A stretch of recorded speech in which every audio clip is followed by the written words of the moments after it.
Got so excited to speak, I didn't want to give Will the chance to lead another song. Or I'm just forgetful. I'll let you take your pick.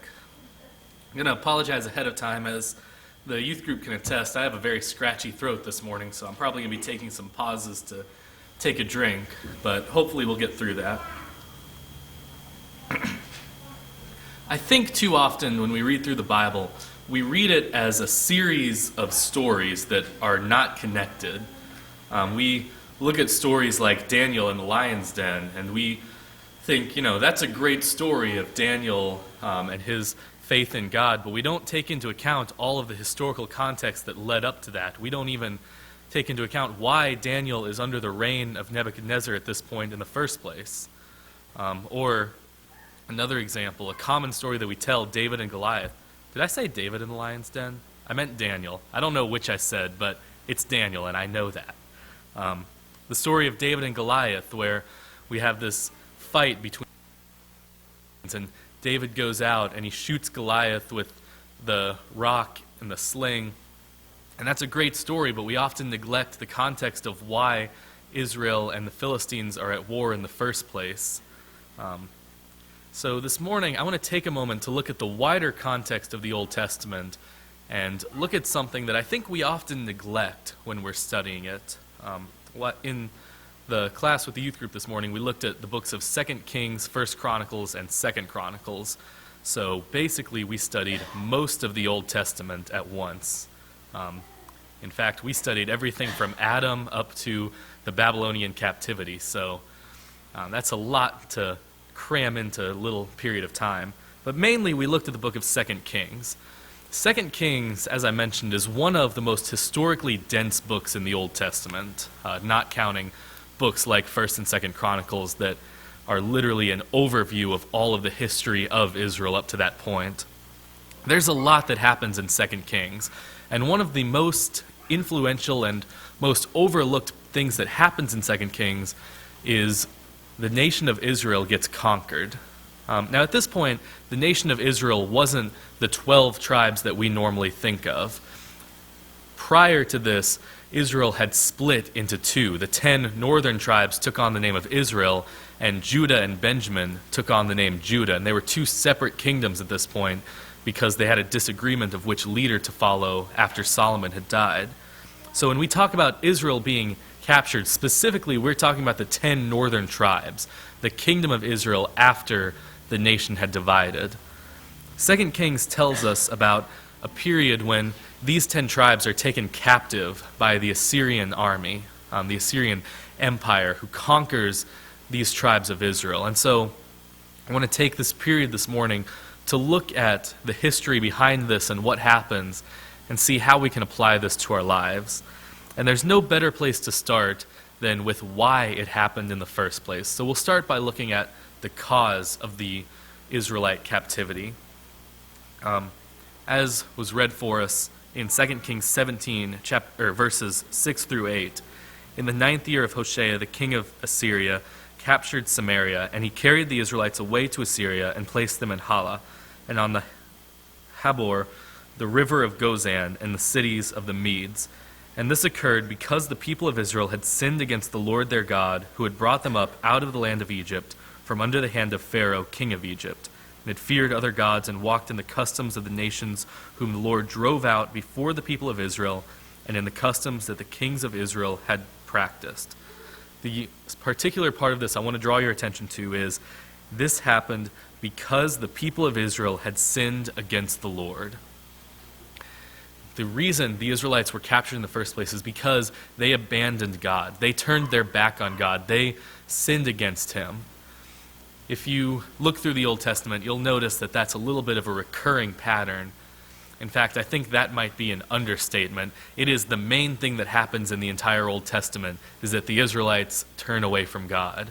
Judges is nothing more than a spiral of the Israelites constantly turning away from God until they're conquered, and then they turn back to God, and then it all happens again. The Israelites were captured because they turned away from God. They sinned against him. They didn't want to worship him anymore. They wanted to do what everyone else in Canaan was doing, what all of their surrounding nations were doing. They wanted to be like everyone else. think as you read through the Old Testament, the Israelites never seem to learn, do they? They had just a few generations earlier, they had come out of Egyptian captivity, and God had rescued them from that, and he led them into the wilderness. And instead of trusting in God, they came back after they had spied on the land of Canaan. They said, we can't take this nation. So God had to punish them. They had to wander in the wilderness for 40 more years. And instead of trusting in God, they get into the land, they conquer the land, and then one particular story that comes to mind is when one of the people of Israel took from a city that God had condemned to destruction, a city that God told them, you destroy everything in this city, but instead they saved some of the gold for themselves. And again, they didn't have trust in God. This is just one more link in a very long chain of the Israelites not trusting God to do what he says he's going to do. And so the Israelites, first off, they turn away from David's line of kings. They choose to follow Jeroboam instead of Rehoboam. And this continues, and the kings of Israel get more and more wicked as they continue until eventually God can't abide it anymore. And so he sends the Assyrians to take over the nation of Israel, to conquer them and lead them into captivity. The only reason it happened is because the people of Israel refused to follow God. Because the people of Israel refused to learn from their mistakes, they continued to turn away from God at every opportunity. I don't think I have to tell you guys that if God is on your side in war, there's no way you can lose. We see it time and time throughout the Old Testament. The side that has God on their side wins. When God is with the Israelites, they can beat any nation. 300 men in the story of Gideon take on an entire opposing army because God was on their side. If God is on your side, you can't lose. But if God's not on your side, you can't win. And so when the Israelites were facing the Assyrians and they came to conquer them, and God left them, God turned away from them because they had turned away from God, that was why they lost. That was why they were conquered. Some of you might know that I am a huge American history buff, especially regarding the Revolution era. I love learning about the Revolution. Right now I'm reading a book called Founding Brothers that talks about the friendships between the Founding Fathers. And I think back to what specifically happened during the Revolution with France. Because the entire reason that America ended up winning the Revolution is because we were able to get France on our side. They didn't want to help us at first because Great Britain had the greatest naval army anyone had ever seen. Naval army is not a phrase. They had the greatest navy that the world had seen at this point. No one could take on England. But once America proved that they were in this for the long run, then France was willing to come to our side. France was willing to help us.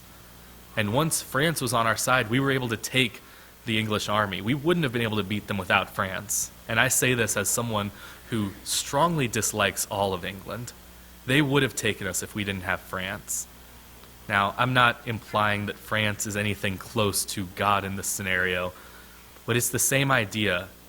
When you win a battle, it doesn't, more than anything else, what determines that is who's on your side. And because God was no longer on the side of the Israelites, they had no chance of surviving against the Assyrians. And so that's the reason that Israel was captured, the cause of captivity, if you will. And more than anything else, that's just some historical context to get into this. What I really want to talk about is what happened after they were captured, the crisis of captivity, if you will. So after Israel was captured by Assyria, in fact, just about 100 years later, the remaining nation, Judah, was then conquered by the kingdom of Babylon. And at this point, there was no nation of God left on the face of the earth. There were people of God, for sure. The people of God, even though they were captured, they were still God's people, but there was no nation. They were captured either by the Assyrians or the Babylonians. And that can cause some problems because David's line was supposed to continue. David's line of kings was meant to continue all the way to the Messiah. And if there's no nation of Israel, how can there be any kingly line of Israel? I want to go back a few books to the book of 2 Samuel. 2 Samuel chapter 7, starting in verse 9. And this is a decent chunk of text, but bear with me as I read this. 2 Samuel 7, starting in verse 9. And I have been with you wherever you went, and have cut off all your enemies from before you. And I will make for you a great name, like the name of the great ones of the earth. And I will appoint a place for my people Israel, and will plant them, so that they may dwell in their own place and be disturbed no more. And violent men shall afflict them no more, as formerly from the time that I appointed judges over my people Israel. And I will give you rest from all your enemies. Moreover, the Lord declares to you that the Lord will make you a house. When your days are fulfilled and you lie down with your offspring, I will raise up your offspring after you, who shall come from your body, and I will establish his kingdom. He shall build a house for my name, and I will establish the throne of his kingdom forever. Now, something interesting about this is called the Davidic covenant. It's a covenant that God is making with the King David. And something interesting about this, similar to the covenant that God made with Abraham generations ago, is that it is both literal and metaphorical, or prophetic, if you will. There's a literal sense of this covenant in that David will have an heir, Solomon, who will build a house for God, the temple that David had wanted to build. But we, as readers of the entire Bible, in hindsight, we can look back and we can know that there's a prophetic element to this as well. David will have an heir, Jesus, who will build a house for God, in this case, the church. And so, looking back at this, we know that Solomon he is the immediate fulfillment of this covenant, but he's not the final fulfillment.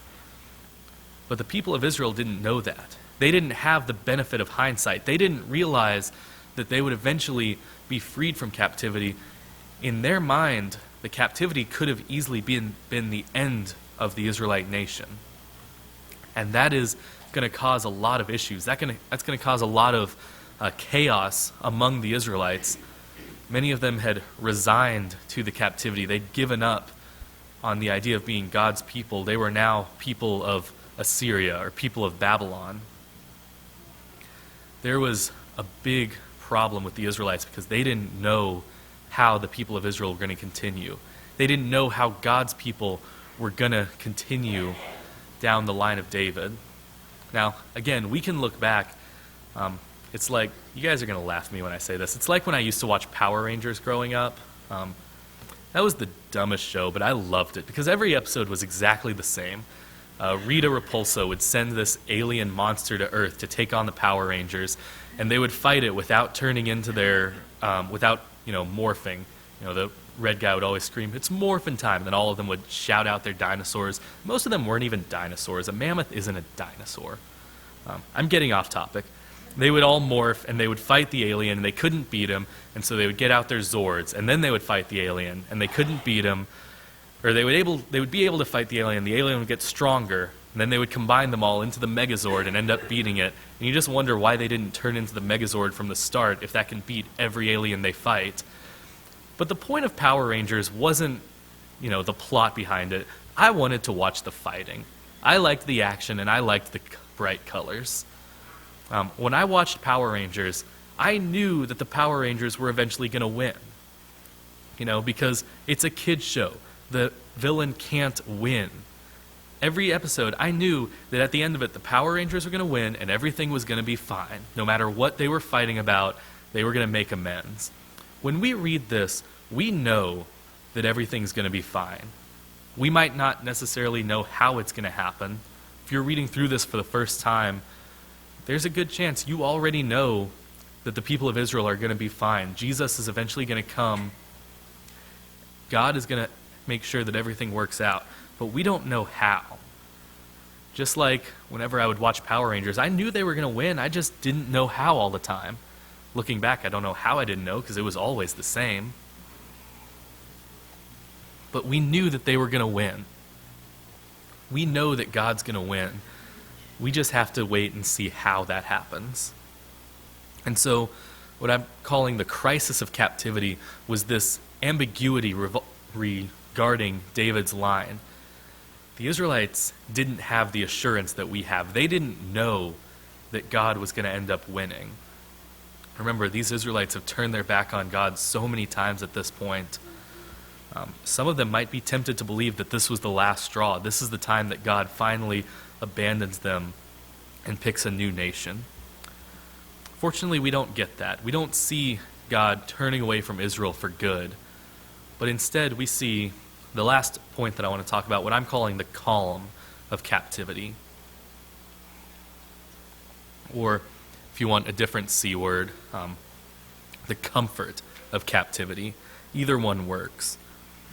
And for this, I want to go forward a little bit to the book of Daniel. Now, I talked about this a little bit earlier, but Daniel is not actually in the wake of Israel being conquered by the Assyrian nation, but this is actually in the wake of Judah being conquered by the Babylonian nation. So we're going to switch gears a little bit and talk about that. But I'm going to read a passage from Daniel chapter 3, starting in verse 8. Therefore, at that time, certain Chaldeans came forward and maliciously accused the Jews. They declared to King Nebuchadnezzar, O king, live forever. You, O king, have made a decree that every man who hears the sound of the horn, pipe, lyre, trigon, harp, bagpipe, and every kind of music shall fall down and worship the golden image. And whoever does not fall down and worship shall be cast into a burning fiery furnace. There are certain Jews whom you have appointed over the affairs of the province of Babylon, Shadrach, Meshach, and Abednego.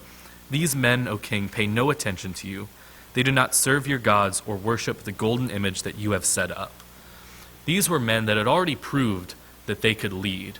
That's the entire reason they were taken from Israel in the first place, because they were leaders. In 606, the nation of Babylon came, and they took from Israel all of the leaders so that Israel couldn't fight back when they came to conquer the nation.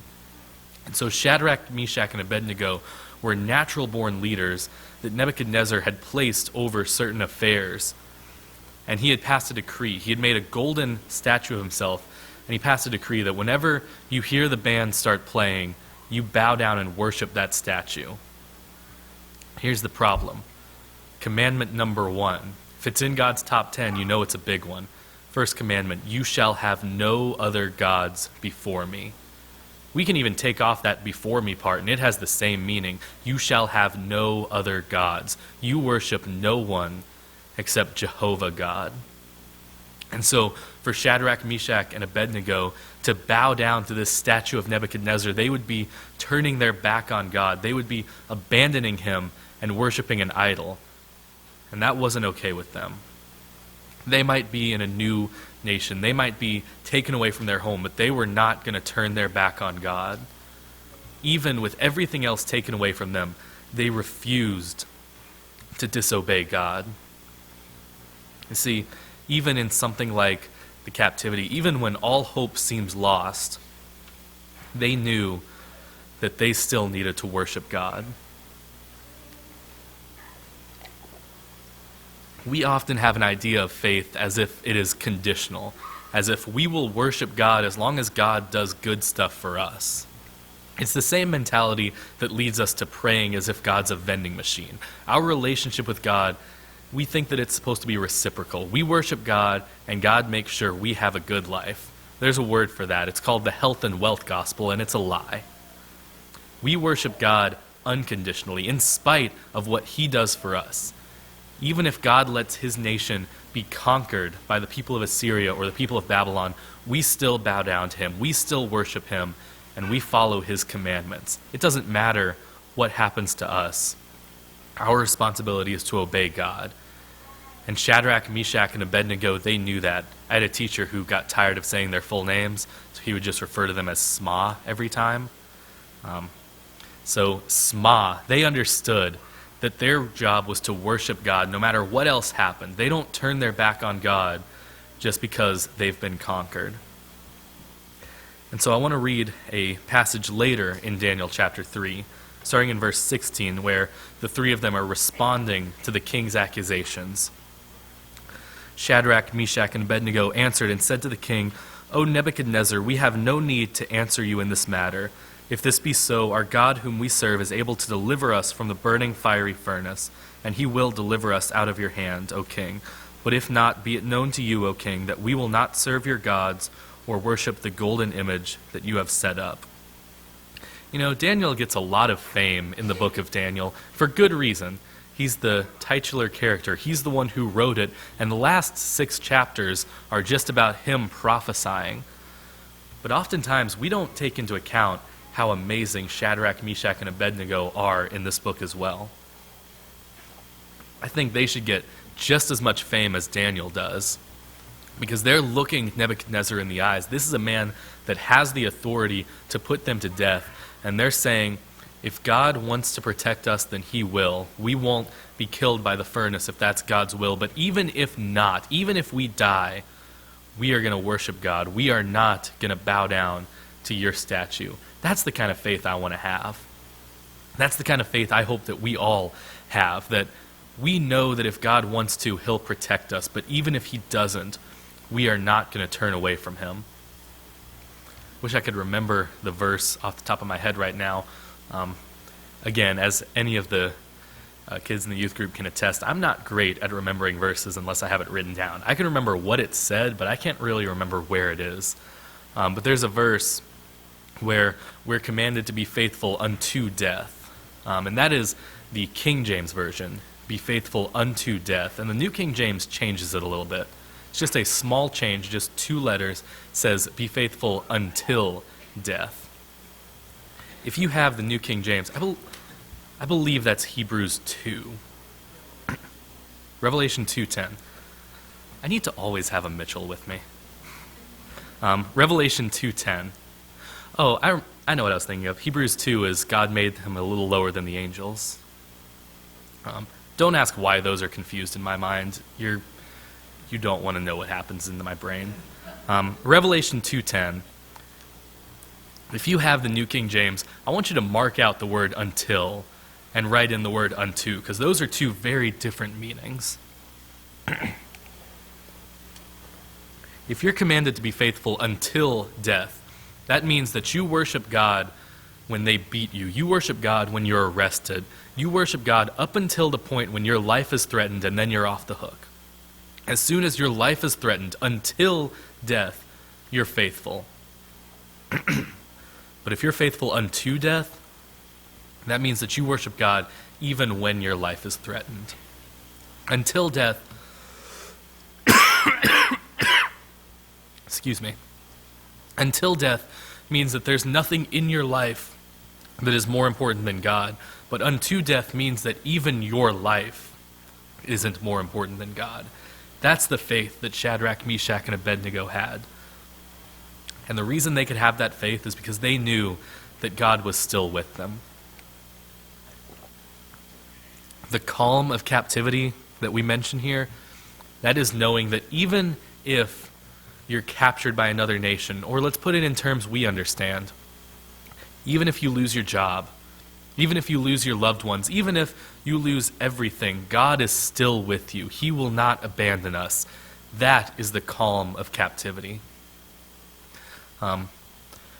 As when I was younger, growing up in the same house I'm in now, but thunderstorms and hurricanes were fairly common. And when those happen, it's recommended that you go to a room that has no external walls. Well, in my house, there's only one room that fits that description, and it's in my parents' closet. It's a walk-in closet, so all 4 of us can fit. So whenever there would be a hurricane, the 4 of us would rush to my parents' room, and we would throw all of their shoes out so that we could sit down comfortably and not get stabbed by a heel. And we would all sit in that closet, me, my parents, and my sister. And I am secure enough now to admit that it was one of the most terrifying experiences of my life. I'm terrified of storms because I can't control them. I don't like being in situations where I have no control. Some of you are probably wondering, why are you in a relationship if you don't like having no control? I don't know. I'm not getting a ride home today. I don't like storms because I don't like being entirely out of control. But when I was younger, probably around 12 or 13, and we would be in that walk-in closet, and I was terrified, it made it a lot better knowing that my mom was there too. Because when she was there, I felt calm. I felt comforted. She made me feel safer. I knew that she couldn't do anything about the storm either. She wasn't some god or mutant that could control weather.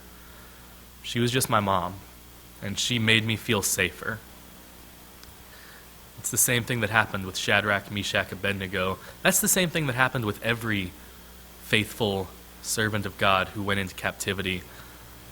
They knew that God was still there, and that made them feel safer. There's one big difference. I knew that my mom had no power over the storms, but we know for a fact that God has all the power.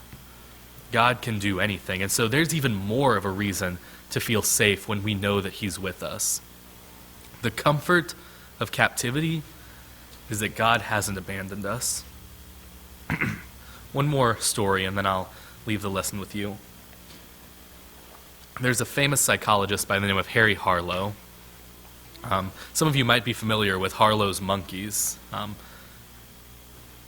So Harry Harlow had an experiment where he took newborn monkeys and he placed them in a cage with two replica mothers, basically. They were robots that he had built. Well, they're not robots like we think. They weren't the Terminator, but that would be cool. But they were things that he had built, and one of them was cold, metallic, and it dispensed food whenever it was there. So there was one mother that all it did was give food, and there was another one that gave nothing, but it was wrapped in a warm towel. So you have something that is giving you food, what you need to survive, and something that's giving you comfort. But whenever the monkeys were scared, guess which mother they ran to? 100%, 10 times out of 10. That is massive in psychology. You never get 100% in psychology. Every single one of those monkeys ran to the mother who had the towel. It's what we call contact comfort. When they were scared, they didn't want a monkey that gave them food but didn't care about them. They wanted a monkey that was willing to give them a hug. They wanted a monkey that they felt comfortable with.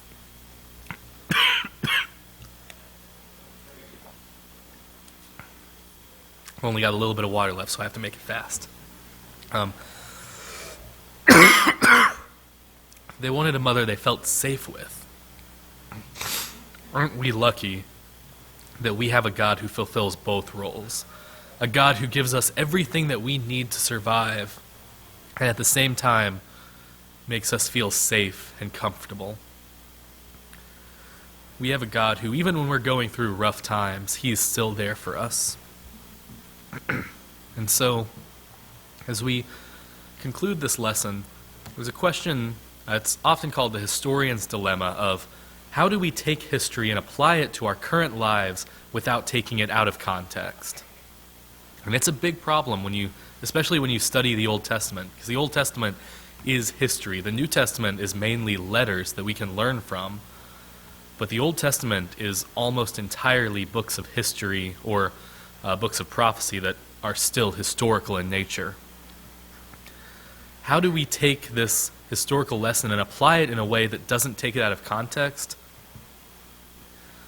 Well, we've been in bad situations just like the Israelites. We might not have ever been conquered because we're America. We've never been conquered by an opposing nation, but we've certainly been in rough times. We've been in times where our faith might have been challenged, where we might have lost something that matters to us. If we take after the people that we've read about, if we take after Shadrach, Meshach, Abednego, take after Daniel, these righteous men of God, if we learn from their lesson, even in those rough times, we know that God is there. God is comforting us. God wants us to rely on Him. Even when we have lost everything, we have never lost God's comforting hand on us. And so this morning, as we close, I want to ask, what's going on in your life that's challenging you? I know that there's something. None of us are lucky enough to live a life without challenge. What's going on in your life that you're struggling with, that's putting you in a place where you have trouble relying on God? I'll go ahead and give you guys mine. It's a busy semester. I have a lot of classes, a lot of assignments, and sometimes I get so wrapped up in what I'm doing that I forget to spend time with God, and that's challenging my relationship with Him. What is challenging your relationship with God, and what are you going to do to fix that? How are you going to put your trust in God to make sure that even in those dark times, you still have a God that you can rely on, a God that you can run to, who will make you feel safe even in the worst storms. If there's any way that we can help you this morning, whether it be you want to join the church, God's family, or if you are already a member of the church but feel like you've fallen away and want to repent or want to ask for prayers, these are all available. And if there's any way that we can help you this morning, please come forward.